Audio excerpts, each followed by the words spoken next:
Reka duhere muri ekipe ya Chelsea ku mukinnyi bita Renato Viega. Umukinnyi rero Renato Viega umaze iminsi rwose atagaragara muri 18 ba ekipe ya Chelsea bakina muri Premier League. Bikaba rero byamaze kumenyekana ko ekipe ya Juventus yamaze kugera muri Chelsea nyuma y'uko byari bimaze iminsi bivugwa ko uyu muhungu yifuzwa cyane ni ekipe ya Borussia Dortmund.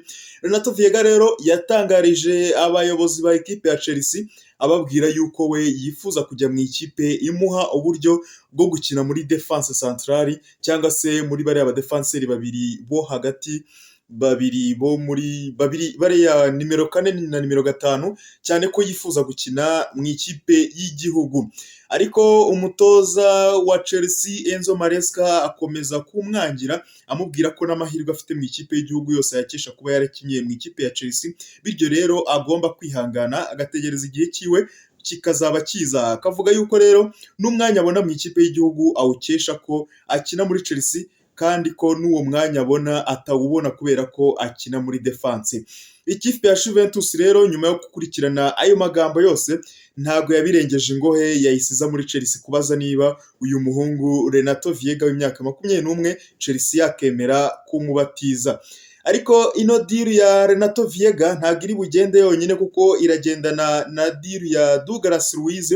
Douglas Luiz bivugwa yuko ekipe ya Chelsea nayo nyuma yo kugira imvune za hato na hato za Romeo Lavia bigaragara yuko ubuzima bwe bugoye cyane, ekipe ya Chelsea rero ikaba yiyemeje kujya muri Juventus kuba yabaza amakuru y'umukinnyi Douglas Luiz w'imyaka 27 ukina w'umumediateri ukina nka box to box, kugira ngo babaze Juventus niba yakemera kuba bamutiza. Aya makipe yombi rero afitanye deal ebyiri, urumva harimo Renato Viega ndetse na Douglas Luiz. Igishoboka cyo aba bahungu babiri bashobora kubisikana, umwe yerekeza i Toure undi yerekeza i Londres kuri Chelsea Stamford Bridge. Indi deal rero ishoboka kugeza iyi saha ni umuhungu w'i Manchester, ubwo ndavuga Alejandro Garnacho, umuhungu rwose bigaragara ko kuva muri Manchester bishoboka cyane kurusha ko yagumayo. Uyu muhungu rero ati byifashe gute?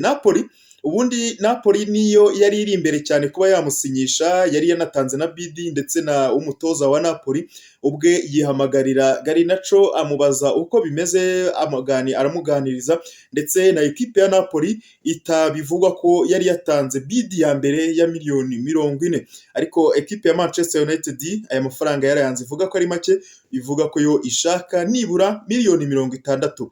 Ekipe ya Napoli rero yabonye aya mafaranga yaba ari menshi cyane, ihitamo kwigira muri Borussia Dortmund.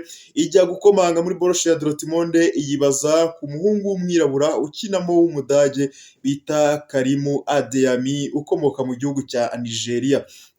Ibi bivuze ko rero niba bikomeje gutya bisobanuye ko ekipe ya Chelsea yonyine ariyo isigaye kuri uno muhungu w'umunya-Argentine Garnacho.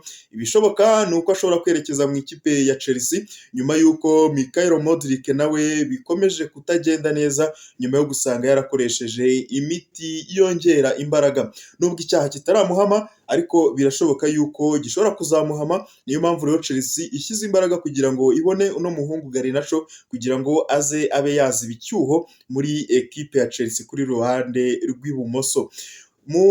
Ku munsi w'umukino Chelsea yakinnyemo na Wolverhampton, agent cyangwa se ushinzwe gushakira akaryo umukinnyi Garnacho yagaragaye ari kureba match ya Chelsea Stamford Bridge ndetse aranayipostinga kuri Instagram yiwe, ku rukuta rwe rwa Instagram. Ibi rero byashyize imbaraga cyane muri transferi ya Garnacho imwerekeza Stamford Bridge. Noneho naho Napoli rero ibiviriyemo bikaba byakomeje gutiza umurindi ino transferi ko ishoboka cyane muri uku kwezi kwa mbere kuno muhungu w'umunya-Argentine ashobora kwisanga ari gukina Stamford Bridge.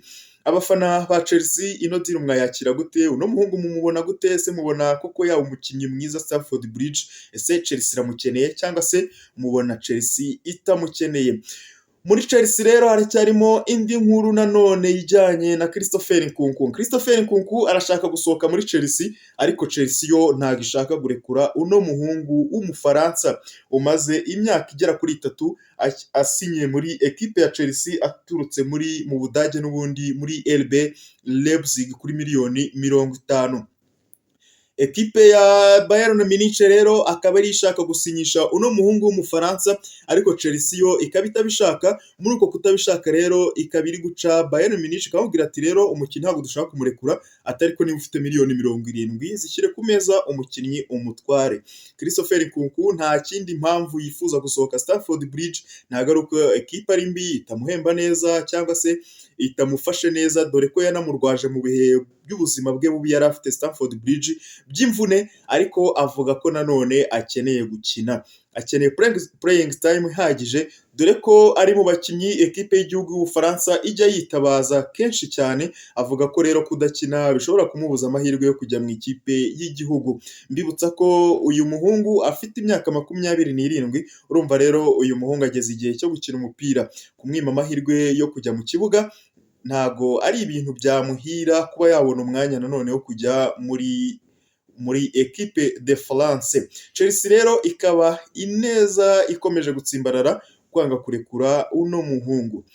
Dusubiye i Manchester ho gatoya kuri Rashford, transfer ya Rashford ikomeje kuba agatereranzamba, dore ko Rashford equipe ya Milan AC ubundi byatangiye ari Borussia Dortmund imushaka, Dortmund biranga bigera kuri Milan AC bivugwa yuko ariyo ishaka uno muhungu w'umwongereza w'imyaka 27 wananiranwe na Ruben Amorim muri Manchester United. Bigeze aho bya Milan AC baraganira guhuza biranga ku bijyanye n'imishahara, dore ko Marcus Rashford yanze kugabanya umushahara we kandi ahembwa amafaranga menshi agera mu 350 buri cyumweru y'amapaundi. Milan AC rero yo ivuga yuko kimwe cya kabiri cy'ayo mapaundi idashobora kukibona. Bikomeza kwanga rero, ubu ngubu rero bitunguranye cyane. Mu minsi ishize uno munsi habyutse havugwa inkuru yuko ekipe ya FC Barcelona ariyo ishaka nanone gutira uno muhungu Rashford, ariko nta biganiro bikomeye byabaye, gusa ni inkuru yavutse ivuga nyuma y'umukino wa Champions League. Ekipe ya FC Barcelona yari imaze gutsinda ekipe ya Benfica ibitego 5-4. Iyi nkuru rero yaje ivuga yuko uno muhungu Rashford agomba kujya muri Barcelona nk'impizanyo, ariko muri uno mugoroba rwose wo kuwa gatatu nibwo nanone haje inkuru isa nk'itunguranye ivuga yuko ekipe ya Monaco yo mu gihugu cy'Ubufaransa nayo rwose yiyemeje gukompeta kuba yasinyisha Marcus Rashford ku ntizanyo imuvanye muri Manchester United. Ibi ngibi bikaba byanditswe n'ikinyamakuru The Sun n'ubundi gikorera mu gihugu cy'Ubwongereza, aricyo cyatangaje no nkuru ya Rashford yuko bitunguranye cyane Rashford ashobora kwerekeza mu gihugu cy'Ubufaransa muri ekipe ya Monaco. Manchester United kuri uno munsi wo kuwa kabiri, ibinyamakuru biravuga yuko ekipe ya Manchester United ndetse na Ruben Amorim bashaka gukomeza ubwugarizi bwabo. Nyuma rero y'umukino Chelsea yakinnyemo na Wolverhampton Wanderers, ibinyamakuru byatangiye kwandika ko ekipe ya Manchester United ishaka gusinyisha umudefanseri ukina ku ruhande rw'ibumoso wa Wolverhampton Wanderers bita Ryan Ait-Nouri.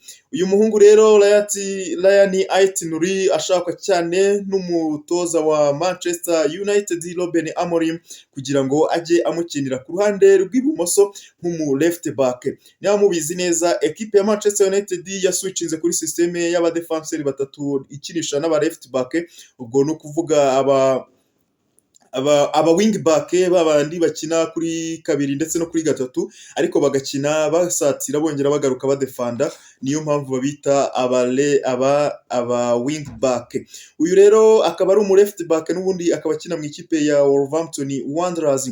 Ekipe rero ya Wolverhampton Wanderers ikayivuga ko imushakamo nibura miliyoni 60 kugira ngo ibe yamurekura yerekeze Old Trafford kuri Manchester United. Suyu gusa rero ikipe ya Manchester United ishaka, kuko bivuga ko ekipe ya Manchester United nanone ishaka umuhungu w'imyaka 17 bita Giovanni Quenda. w'imyaka 17 ukinira ikipe ya Sporting Lisbonne. Ikipe ya Sporting Lisbonne rero ikaba ivuga ko uyu muhungu imushakamo amafaranga atari munsi ya miliyoni 60 z'amayero. Ikipe ya Manchester United iramutse imushaka ni ukuza igatanga miliyoni 60 ku meza, ubundi Sporting Lisbonne yemerewe rwose kuba yarekura uno muhungu. Uyu muhungu mbibwira ko ari umuwinga ufite ubushobozi bwo gukina ku mpande zombi, iburyo ndetse n'ibumoso. Tukiri muri transfer z'i Manchester kandi Manchester City bivuga ko rwose iri gushaka uburyo yakemura ikibazo cya Rodri. Ubuzima bwa Rodri murabizi ko bwagiye mu bibazo nyuma yo kuvunika ivi. Ikipe ya Manchester City rero ikaba ikiri gushakisha uburyo yashaka umuntu wo gusimbura Rodri. Bikaba bivuga ko rero amaso yamaze kubona umusimbura wa Rodri neza cyane nk'uko ikinyamakuru Daily Mail kibitangaza. Uyu muhungu rero nta wundi uretse Espanyol witwa Martin Zubimendi. Nyuma rero yo gufunga umutwe neza akanga gusohoka muri ikipe ya Real Sociedad, akaba ari nawe musimbura wa Rodri muri equipe nationale, equipe ya Espagne. Uyu muhungu Martin Zubimendi akaba yemeye kuva ku izima, akaba yemeye kuba yasohoka muri Real Sociedad akemera kuza muri equipe ya Manchester City. Hari n'undi muhungu rero ukina muri Atalanta bita Ederson, nawe akaba ashobora kwerekeza muri equipe ya Manchester City. Ubwo umwe muri aba ngaba Zubimendi abonetse byaba ari byiza, ariko atanabonetse Ederson nawe ashobora kuba yakerekeza muri equipe ya Manchester City mu gihe imvune ya Rodri igikomeje cyane ko izarangirana n'ino sezo. Bivuga ko uyu muhungu rero Zubimendi bishobora kurangira yerekeje mu ikipe ya Pep Guardiola ino sezo kugira ngo irangire ekipe ya Manchester City itabayeho nabi cyane. Manchester City kandi ikipe ebyiri zikomeye zikaba ziri kwirukanka kuri uyu muwinga w'ikipe ya Manchester City ukinira ikipe y'Ubwongereza, akaba ari Jack Grealish. Ikipe ya Inter de Milan ndetse na Borussia Dortmund byose biri gushaka uburyo uyu muhungu wa Manchester City byamutwara mu bihugu byabo mu Budage cyangwa se mu Butaliyani. Nkuko ikinyamakuru The Sun kibivuga, Grealish ahazaze he muri Manchester City hakomeje kuba ikibazo cyane ko no muhungu w'Umwongereza muri systeme ya Guardiola bigaragara ko bikomeje kugenda bihomba.